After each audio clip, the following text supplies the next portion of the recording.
First of all, you've been kind of waiting for this job for a while now, but now that you've officially kind of been the head coach for a few months, what's it been like for you? It's been awesome. Mostly it's just been messaging directly to our guys. We haven't been able to be on the ice with them in the summer. We were on the ice with them in the spring. But I would say that's the biggest thing, just communicating, what the future is going to be like, how we're going to play, how we're going to operate, and just them hearing my voice. They know you. Yeah. You've been here the last 2 years, and they've known you're going to be the head coach. How much does that help this transition? Because you probably have less to learn about your team than an average first-time coach would. Yeah, it's been awesome, right? They, I'm with them for the last 2 years, a lot of these guys. So they know me, they're comfortable. I think they're excited. They're excited for a change. They're excited for a change in their style of play. But yeah, we can hit the ground running, in my opinion. A lot of people would be like, oh, it's time to build, it's a rebuild. I disagree with that. That's what a lot of people have said about us. I feel like we're going to be able to hit the ground running, and a lot of that's because of the prior relationships that I have with our group. Yeah, I wanted to talk to you about that because I thought it was important that you said we're not rebuilding, we're ready. What is it about this group of players that makes you feel like there's no reason Notre Dame can't be good right away? Well, it's the players, right? It's the type of people we have in the locker room where they're highly motivated. They had a great spring. Almost our entire team's back here in the summer. It's the guys that we're bringing back. Guys like Danny Nelson, guys like Cole Knuble, Paul Fisher, that entire class. We have a small senior class, but they're highly motivated. We have some really experienced, talented players, and guys like Axel Kumlin, Michael Mastro Domenico, and then I'm fired up by what our staff's done in bringing in this freshman class. We've got some mix of older guys from the Ontario Hockey League. And some young talent, so I'm really excited about that group. This program has a very strong culture. Knows who it is, the guys know what they're about, what Notre Dame tries to do. Culture in part built by you and a lot of other guys over the years. Does it need to change at all in your opinion, or do you like where it's at? I think that's a great question. I think our culture is strong in the fact that we have elite humans here. I believe that. I think Coach Jackson, Coach Lager, Coach Pooley, have done a great job setting that standard. Our foundation is strong. I do think that the last couple of years haven't been to the standard on the ice. So in that sense, I believe we can push our culture in that way. What our expectations are.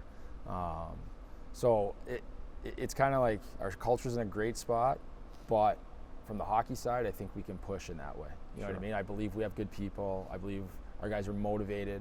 The way we're going to practice, the way we're going to play is going to be different. So I think that's going to push our group. But I do know we have the right group, the right type of people. You talked about playing a style that's going to be exciting and that the guys are excited about. What is your playing style? Yeah, well, we're going to have the puck a lot, and when we don't, we're going to get it back. One thing I think fans will notice right away is our puck pressure. We're not going to be a team that sits back. We'll be fast. We'll be skating, and then when we have the puck, we're gonna make purposeful plays. We're gonna look to create the highest level scoring chance. And like I said, when we lose that puck, we're gonna get it back. We're gonna work. We're gonna compete. We're gonna be really fast. So my hope is we generate a lot of offense, and if we're generating a lot of offense, we'll win a lot of hockey games. I was going to say, the way the college game has evolved over the last few decades, is it just imperative that you're scoring more now? Yeah, I think you got to score. Defense always matters. Historically, Notre Dame's have been thought of as defensive juggernaut, right? That they're structured and we win with defense. My opinion is you got to be able to do both. You got to be able to teach defense. You got to be able to teach offense. Our defense is going to lead to our offense. And then one thing historically that my staffs have done is we have taught a lot of offense. If we have the puck, that's going to help us win games, right?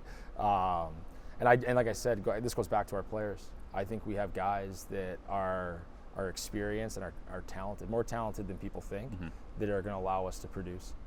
You said something at your introduction earlier in the spring. You said that you think that Notre Dame is the one place where you think you can do this absolutely right. Yeah. What did you mean by that? Yeah, well, that goes into a larger conversation, I think, of where college athletics are trending, Okay. right? But I believe that this place, it has the infrastructure, it has the people, the resources to be able to compete in that landscape on the athletic side, but stay true to what Notre Dame is from an academic side, from a community side, from a social side. And that's why this is the only place that I would coach college hockey. You know, I believe that we can do all that. I experienced it as a player. I've experienced it now being back as a coach. And you see other programs doing the same thing. It's not easy, right? But if you lean into that, I think that you attract the right person, the right type of player, student, that can do that at the highest level. And that's what I meant by that. You know? You're going to have a largely new staff, but you keep Andy, which seems like, you know, Andy's been here longer than anyone, right? Yeah. How valuable is he to you, and how important is he just to connecting this program throughout all of its eras? Yeah, when I came here, my hope was that I would get this job. I didn't know I was going to get it, and I was evaluating everything every day. It was early on really easy to see how elite of a job Coach Slaggert still does. Yeah. He recruited me years ago, which I think is a very interesting dynamic. But this transition would not be going the way it's going if he was not a part of it. He understands what it means to be a player here. He understands the university. He understands how to get the right fit to win at the highest level here. I'm just lucky that he wanted to be a part of it. You know, he didn't have to. Yeah. It's something he wanted to do, and that just shows you how important this place is to him, and his support. It means the world to me, and he's going to help our young staff. We're up and running right now, you know, smoothly, and just do things at the highest level. Jeff Jackson deserves a ton of credit for this program being where it is now, for this facility, for the stuff hanging up in the rafters. How important has he been to you over the last year and a half, but maybe even earlier in your coaching career in terms of becoming who you are as a coach? Yeah, he's been a mentor from day one when I decided, you know, when my wife and I decided, hey, like, it's enough time to stop playing, like, what do we do next? He's been a support. I was here as a volunteer with them as a staff, and they helped me get my first job in college hockey. Coach Pooley was a big help in that, getting me to Holy Cross with David Berard. But what you said is it's so accurate. Like, this place, you know, it became elevated because of the work that Coach Jackson and his entire staff has done over the last 20 years. And for me, I owe a ton to him to being in this position. His support really helped that happen, right? And his belief in what I can do for the program.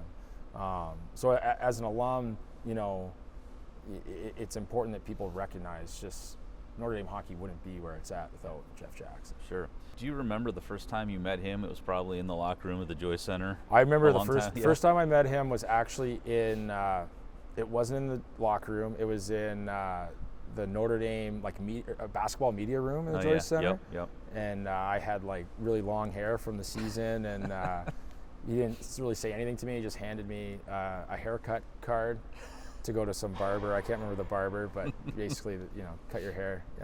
We don't do that here. So, and the meeting was very dialed in. He was very organized, and you knew what you're going to get with him. So, I'm curious. Since you've been back, there's probably a little bit less of an awe factor right now, for lack of a better term. But for a guy who played here, and for a guy who was part of the beginning of elevating this program, I think, because when you committed to Notre Dame, it was a solid program, but it was not at the level, certainly, that it has been over the last 20 years. Do you find yourself in moments where you're like just proud of all of it? Your future, your past piece of it, your present and hopefully future piece of it? Yeah, I think walking in here, I never, like, we're in Compton right now, it never ges old to me.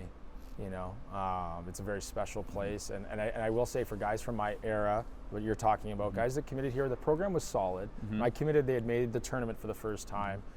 Our freshman year was not good, but things turned around really quickly, and Coach Slaggert had recruited a lot of really good hockey players around that time.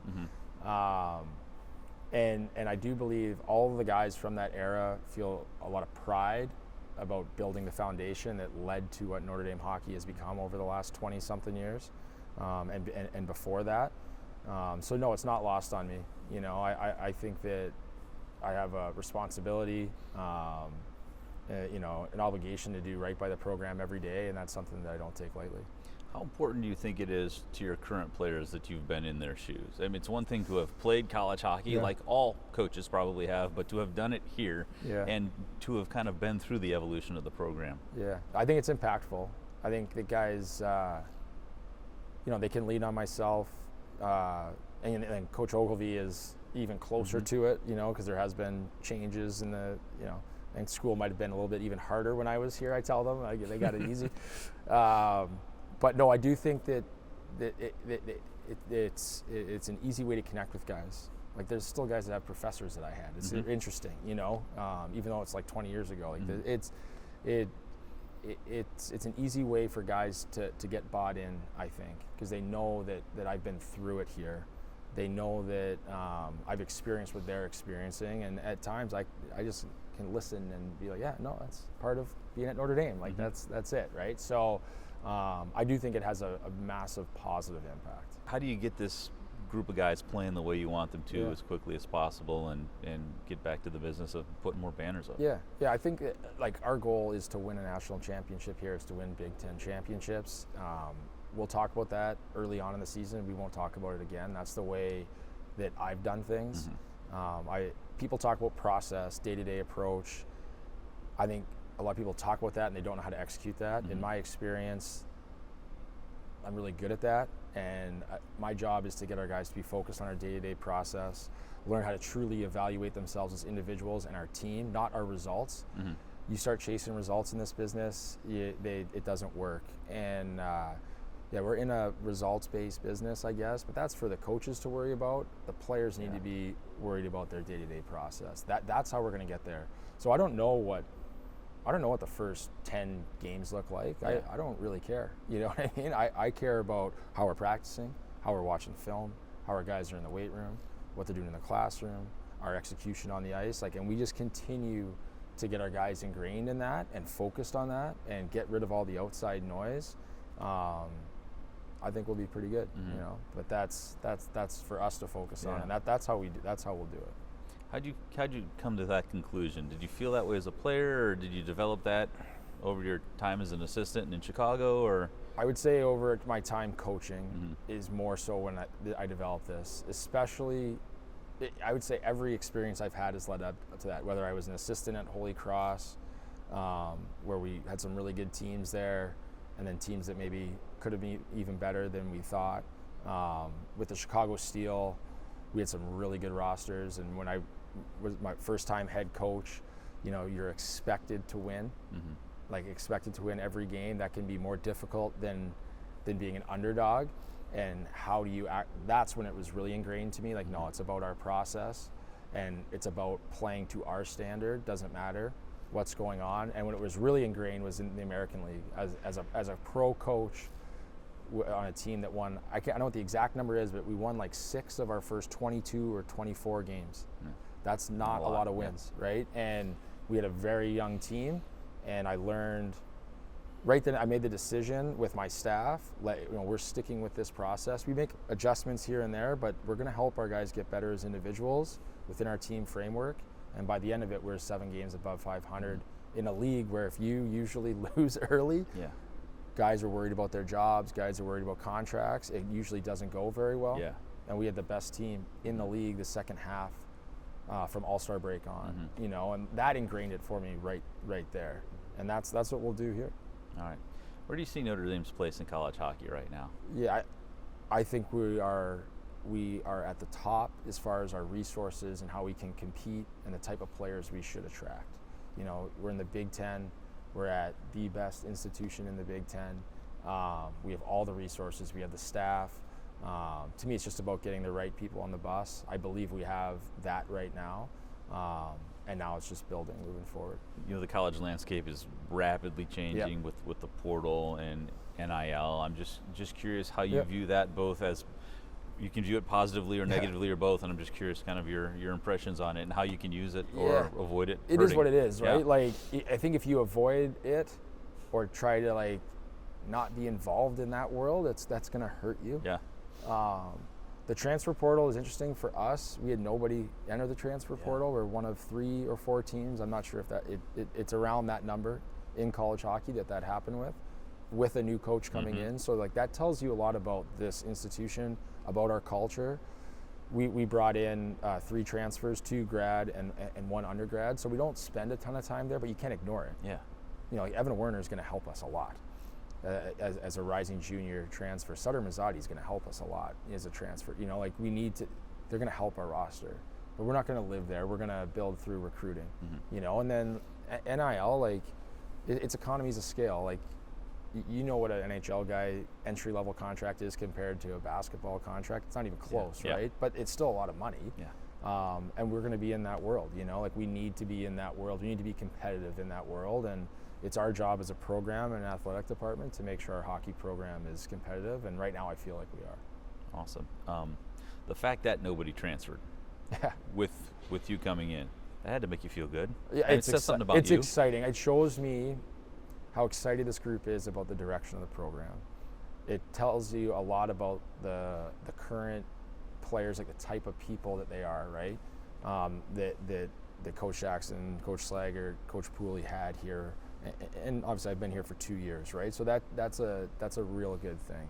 I think they're highly motivated to get to work, because in reality, like we've started culturally, but on the ice we haven't really started. That starts in August, you know, as a team. They're doing their work, so I'm excited to see how it goes. I'm Pete Byrne from WSBT-22 News. For more Notre Dame stories, like and subscribe to the WSBT-22 YouTube page. Thanks for watching.